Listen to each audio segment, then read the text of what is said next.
All right, so lesson one, topic two.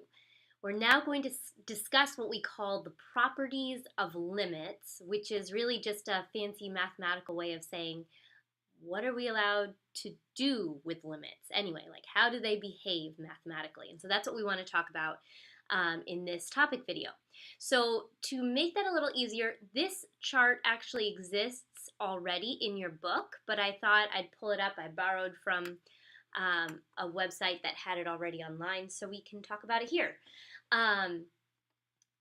Limit properties, or properties of limits. This looks kind of like a whole bunch of nonsense, probably. So let me help us interpret it. So we're just going to go through one through, are we going to do all of them? Yeah, we'll go all the way through 9. So we'll just briefly talk about each one. First things first, if we are going to look at any of these, we need to be familiar with the term limit, like we saw in the last video, as x approaches a. Now we're specifically using the letter A because it can mean anything. Think A for anything. So the limit as x goes towards some number of a constant, so remember in the last one we had a function, but the limit as x goes to any value of a constant is always just a constant. All right, what does that mean? That sounds like I'm saying, probably it either sounds like I'm saying nonsense or it sounds like I'm saying something really obvious. So go with the it's really obvious. Basically, if I say I have the number 3, what's the limit of 3 as x goes to 10? Well, I still have 3. So it doesn't matter what x is. The limit is always going to be 3. If what I have is the number 3, the limit, no matter what x is going towards, is always going to be 3. So that's where we start. How about if we look at number 2? What's the limit as x is going towards a number of the variable x?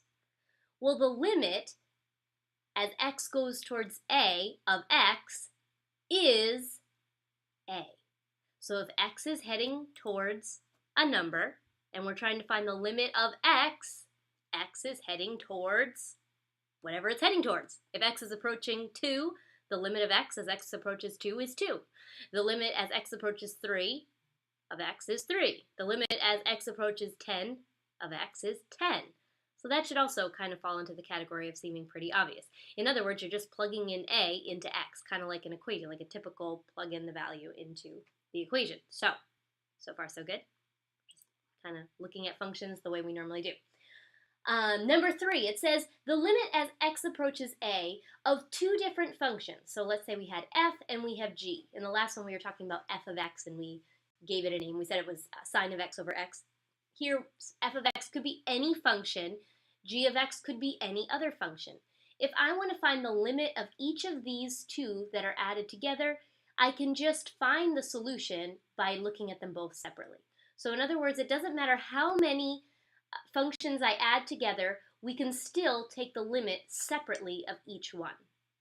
Really, that's just permission to do what you're intuitively going to want to do in these example problems anyway. Right now, that doesn't mean a lot because we're not looking at the example problems, but hang on, we're going to get there in just a moment. Same thing, if I take the limit of 2 functions that are being subtracted, it's the same as taking the limit of each of them separately. So don't get confused if there's a whole bunch of subtraction, just look at each piece individually as we solve. Number 5, same idea, except if we have a function and we want to multiply it by some number. So let's say we are taking the limit as x approaches 0 of sine x over x. That's what we did in our first topic video. And we said that the answer to that was 1. Well, if I were to take that function and multiply it by 5, then I could also take the limit multiplied by 5. So the limit of f of x multiplied by 5 would just be the answer times 5. So if you multiply by a constant, everything just gets multiplied. Again, that if you're saying that sounds really obvious, like if I multiply the function by 5, I multiply the answer by 5. You're right, it is. That's just permission to say it is kind of how you think it would be. Okay, let's look at the next one. Number 6, same idea as number 3 and 4. Number 3 and 4 says if we have two functions that are being added, we can look at them each separately. If we have two functions that are subtracted, we can look at them each separately. Number 6 says if we have two functions and they're multiplied, we're allowed to look at them each separately. And guess what? If they're being divided, two different functions, we are also allowed to look at them each separately, as long as the bottom one doesn't equal 0, but that's a typical, we're not allowed to divide by 0 kind of issue. So same idea, if we're dividing, we can look at them each individually, separately. Number 8, again, same idea actually as 5. Number 5 says if we're multiplying a function that we're taking the limit of by a constant, just multiply the whole answer by that number. Here, if we're taking a function to a power, so the power of n, you can really just take the whole answer and just take it to that power. So if the answer was 1 and we're trying to square it, then you just take 1 and square it, which in that case would still be 1. That's probably a bad example. If the answer was 2 and we were squaring it, then you just take 2 and square it and get 4. And then last but not least, it also applies to roots, which shouldn't be surprising since roots are really just a rational exponent. So like if I'm taking the square root, it's the same as taking the 1/2 power. So really 8 and 9 are saying the same thing, that if we take the root of a function, then, and we're talking about limits, we can also just take the root of the solution, and we're allowed to do that. So, all right, I feel like I just told you a whole bunch of stuff that probably seemed way too obvious, and it's supposed to. So don't overthink it. What I have just given you permission to do is use normal math with limits. Normal addition, normal subtraction, normal multiplication, division, powers, what else? Multiplying by constant. Pretty much everything is going to behave just the way it always does, except that we're going to be using this terminology of limits. So that's what that table, the properties of limits, is going to tell us. So let's look at how that applies to an actual problem. Let's bring up this right here. I have another fun graph for you. This is the graph of the function. You can see up in the upper left-hand corner, x squared plus 4x plus 4 over x plus 2. So we have, it looks actually kind of like a normal straight line. And that is because, let me actually show you here. Let's move, oh, you know what, I didn't erase my last one, so let's just clear this out. And I guess we're using blue now, right? Let's use blue. We have the function x squared plus 4x plus 4 over x plus 2. And if you recognize x squared plus 4x plus 4, that's factorable. In fact, it factors into x plus 2 squared, or x plus 2 times x plus 2, depending on how you want to think about it. Which we know from our experience that if we were using regular algebra, we'd cancel these out and we'd really just be left with x plus 2, y equals x plus 2, right over here. So all of this is really just this, and that's why when we look at the graph that I have for you here, you can see it just looks like a straight line. With a slope of 1, up 1 over 1, up 1 over 1. That's the y equals x portion of the equation.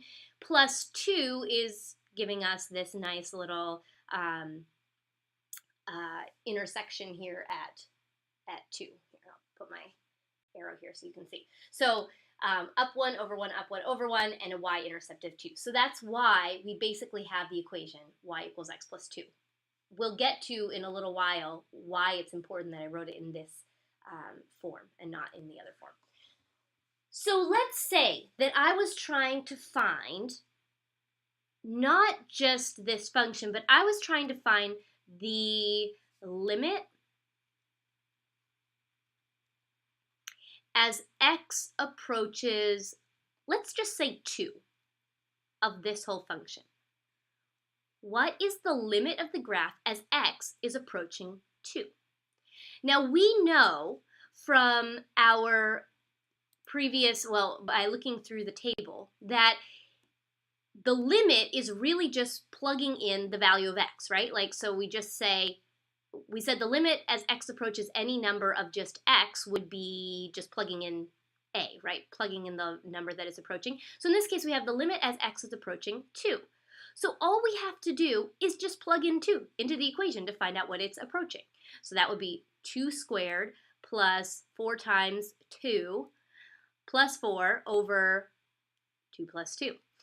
And that's going to give us 4 plus 8 would be 12, plus 4 is 16 divided by 4. So 16 divided by 4 is just going to give us an answer of 4. So the limit as x approaches 2 of this whole function is just 4, according to what we just saw in the property table.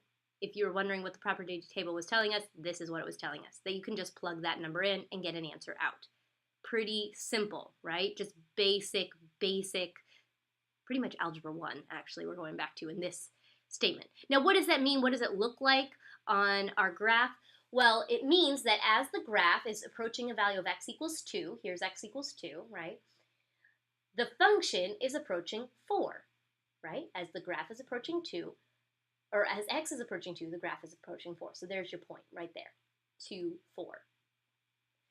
And actually I have it over here in our table of values too, right? So as x is approaching 2, y is approaching 4. Now, if you feel like this is a whole lot easier than what we talked about in topic 1, like where we had an error, hint, hint, we may have an error involved here too, but we're not talking about it right now. The reason that it looks so simple is because the number, the x value, didn't cause an error. That's why it was so easy. 2 gave us a value of 4, we just plugged it in and we figured out what the graph was approaching. No problem. So let's see what happens when I use the same problem, but I use the error portion, right? A value of x should give us an error. So what happens when I try to do limit notation with an error value? So let's go back to our math over here. Well, it's all math, our algebra. So this time, I'm just going to clear this because it's getting cluttered. Change to blue. We have our equation again. It's x squared plus 4x plus 4 all over x plus 2. And this time, we're not going to find the limit as x goes to 2 because that was too easy. There was no error there. This time, let's figure out what happens as x approaches -2, because that does give us an error, and we see that in the table, the xy table. So how do we figure this out? Well, before I plug it in, I'm going to, before I write it down, I'm going to make the obvious observation that if I plug in -2 onto the top, we have no problem, right? We would have -2 squared is 4, then it would be -8 plus 4. So we basically get 0 on the top. That's not a problem. It's okay to get 0 on the top. The problem is when I plug in -2, basic algebra 1 stuff on the bottom, that's where we have our problem. -2 plus 2 is going to give us an error. We're not going to get a numeric answer here, so that doesn't really help us. So what do? Well, we do what we did in the first section when we were talking about how to graph it, where I said, hey, why don't we just rewrite this? Instead of looking at it in its kind of complicated entirety, let's see if we can simplify anything. And we said we can, because x squared plus 4x plus 4 is really just x plus 2 times x plus 2. Using all that great factoring knowledge we have from Algebra 2 and pre-calc. And we leave this alone on the bottom, x plus 2. So this and this are the same. We've just rewritten it. It's also okay for us to cancel here because x plus 2 divided by x plus 2 is just 1, and that just leaves us with x plus 2, the other factor. So if this and this are the same, why don't we see if we can find the limit as x approaches -2 of this simplified version? Now, why are we allowed to do this? Because of the table of properties of limits, which says you're allowed to do anything with limits that you're allowed to do with mathematics. And in mathematics and algebra, we're allowed to cancel and factor and do all these fun things. You can do it with limits too. Isn't that a wonderful thing? We don't have to learn any new rules. So I'm going to switch back to blue so we can see what I'm doing here. We're now going to plug in x equals -2, but we don't have to worry about the problem parts because they canceled. So we plug in -2 plus 2, and because this is going to be 2, -2 plus 2, the answer is just 0, because -2 plus 2 is 0. So what is the limit as x approaches -2 of all this stuff? Well, after we cancel, we find it's just plug it in, and the answer is 0. Does that make sense on the graph? Let's find out. So we're saying, what is the value of the graph as x is approaching -2? Well, look, the graph is approaching 0. The point -2, 0 appears to be on the graph. Now, if I were to look at the table, the point -2, 0 is not on the graph. It's an error. There's a hole, there's a break in the graph there. But we can see both visually through the table and visually through the graph that we don't have that exact point. We don't have the point -2, 0, but we are approaching, or we're finding the limit of the function, which is headed towards 0. And that, my friends, is how we use limits. Again, if it seems kind of obvious, it's not meant to be rocket science. Now, what we're going to use limits to accomplish in defining things like what I said in the intro videos about derivatives and integrals and all of calculus, what limits allow us to do with mathematics is really unbelievable. I mean, it's really, really incredible and absolutely critical to what we're allowed to do in physics, for example, and many other areas of science and economics and, well, you name it. If it uses math, it probably has calculus in there somewhere. So limits are super, super, super valuable, but they're kind of basic. Really, all we're doing is we're giving ourselves mathematical permission to talk about things that are infinitely close without actually being there. So in that last example, the graph was getting infinitely close to 0 without ever getting there. And in calculus, we're saying we're allowed to talk about it as if we basically got there.